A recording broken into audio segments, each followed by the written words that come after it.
So I know it's a weird time to talk about it, but when it comes to goals, one of the most common ones is a New Year's resolution. And did you know that by the end of the year, 73% of people won't complete their New Year's resolution that they put out?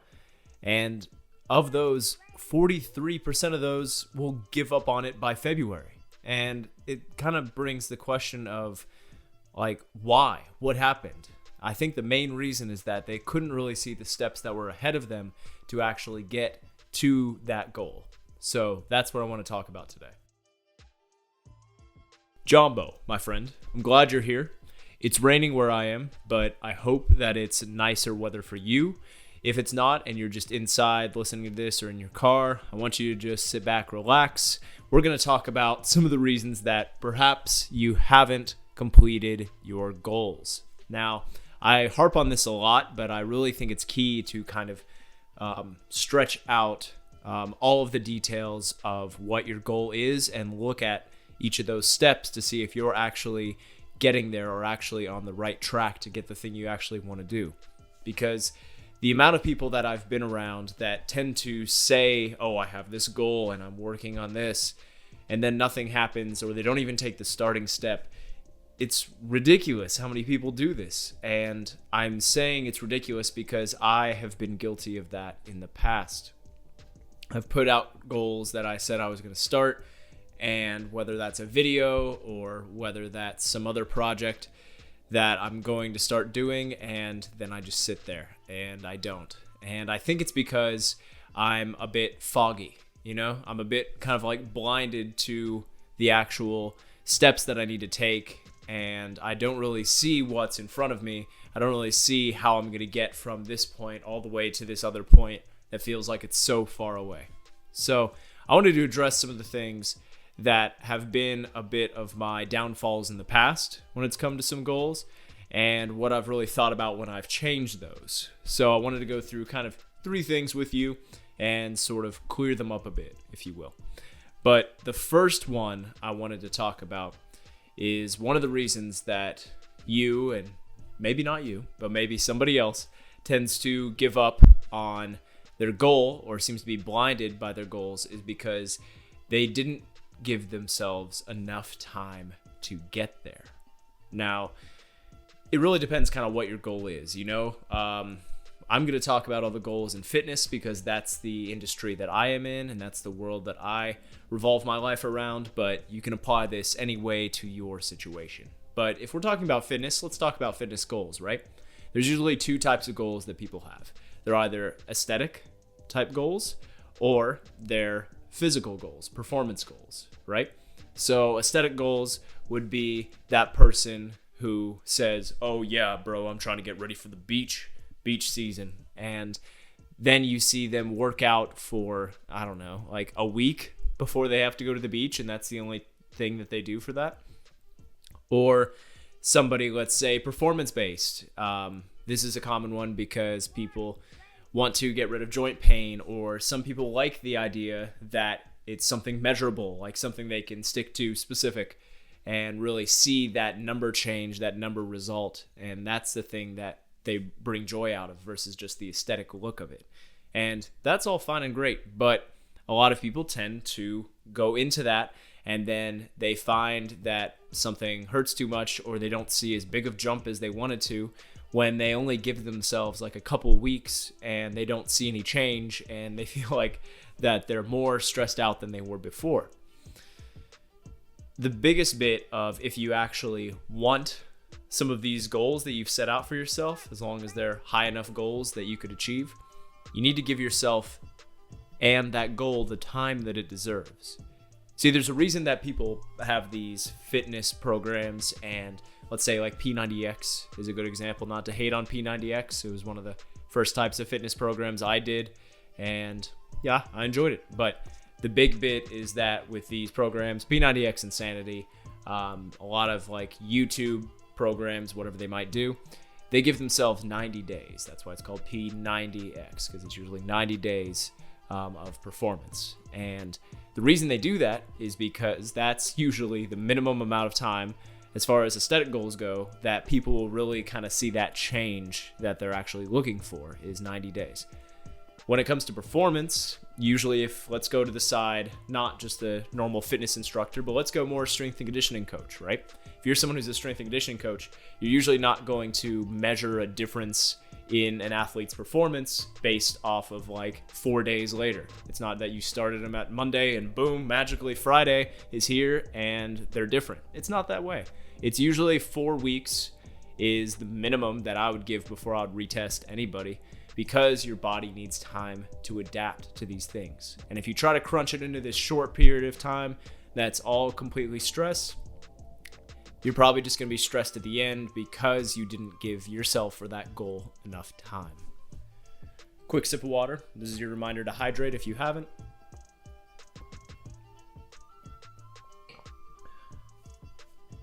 Good. Okay, back in there. Second bit, your goal is unclear. So I know this goes into the bit that we talked about before of goals being foggy, or vague. And I think one of the things that helped me the most, well, there's a couple, but one of the main things was always asking why. You see, when I was growing up, and I'm still growing up, I won't stop growing up, but when I was growing up and I was younger, a little bit shorter, not too short, but a little shorter, I always asked the question why. And I kept asking the question, and I was probably that annoying kid and you didn't hang out with me, because if I asked why the grass was green and somebody would tell me the answer, I'd be like, why? And then why on top of all of those. And it was just because I was trying to get really specific into it and just wanted to know as much as I could about that question at the time, because that was the interesting thing, and then I would move on to something else. But I also still use this multiple asking of why questions to really get to the bottom of what people actually want, whether they're training with me or whether they're training on their own and I can talk with them. Because when people hear what field I'm in, they go, oh, I've been trying to work out. I've been doing some of these programs. And I go, cool. Why? And they go, oh, well, because I'm wanting to get more fit. And I say, why? Well, because I'm trying to go on this beach trip. Why?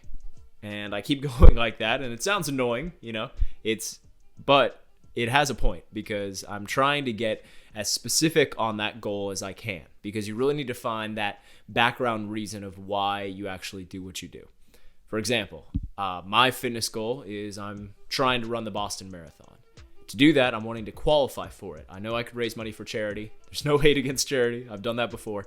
But for this, it's just a performance goal for myself that I want to set to be able to run a sub 3-hour marathon, or at about a 6-minute, 50-second pace each mile. And the reason that I set this, if you kept asking questions why, is because I felt like I've had a lot of goals that I've put up in front of myself, and I don't really reach them. Or at least my expectations might be too high sometimes. And it might be because I'm not as specific about it, or that I'm not being clear about those goals that I'm wanting, and that doesn't really allow me the proper steps to get where I'm wanting to go. See, it's kind of the same thing of if you were going to go on a big hike, and at least around here, we have the Great Smoky Mountains right nearby.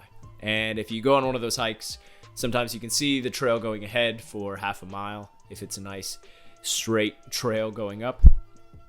The way that I kind of look at a trail is I might look up, see the direction that I'm going, and then have my eyes kind of backtrack along the trail until it gets to the spot that I'm at. The reason I do that is because it helps me not trip over the things on the trail. Do I still trip? Absolutely. All the time. When I'm not running, I am a clumsy walker. Anyone who's around me can tell you that I basically am klutzy. Is klutzy a word? Whatever. Let's not harp on it. The point of the hiking analogy is that you can see this goal, which is hiking to the top of that mountain, way off in the distance.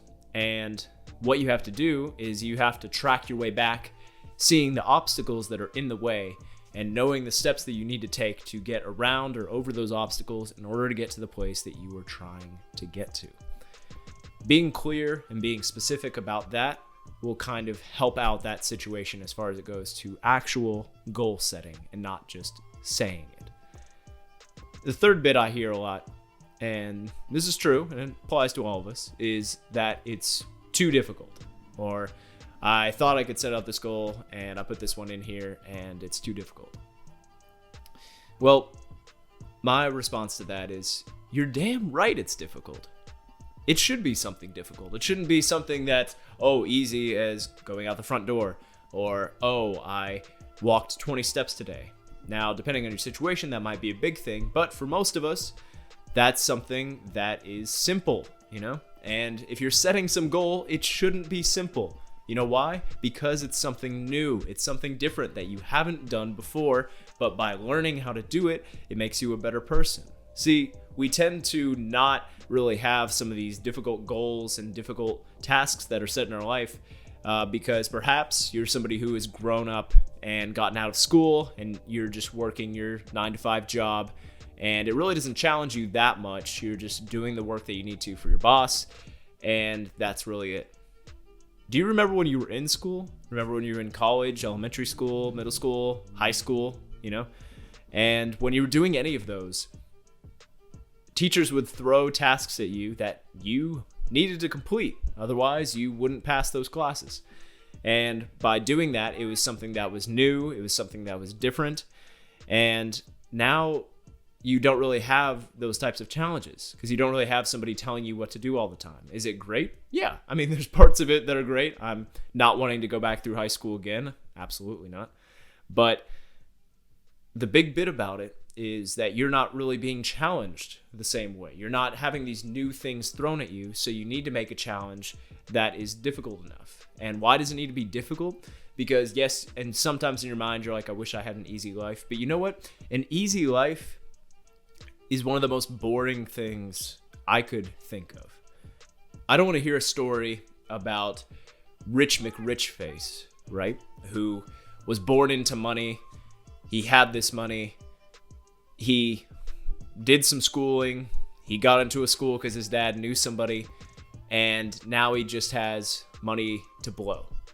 That's boring as hell. I don't want to hear about what I call him, Rich McRichface. I don't want to hear that.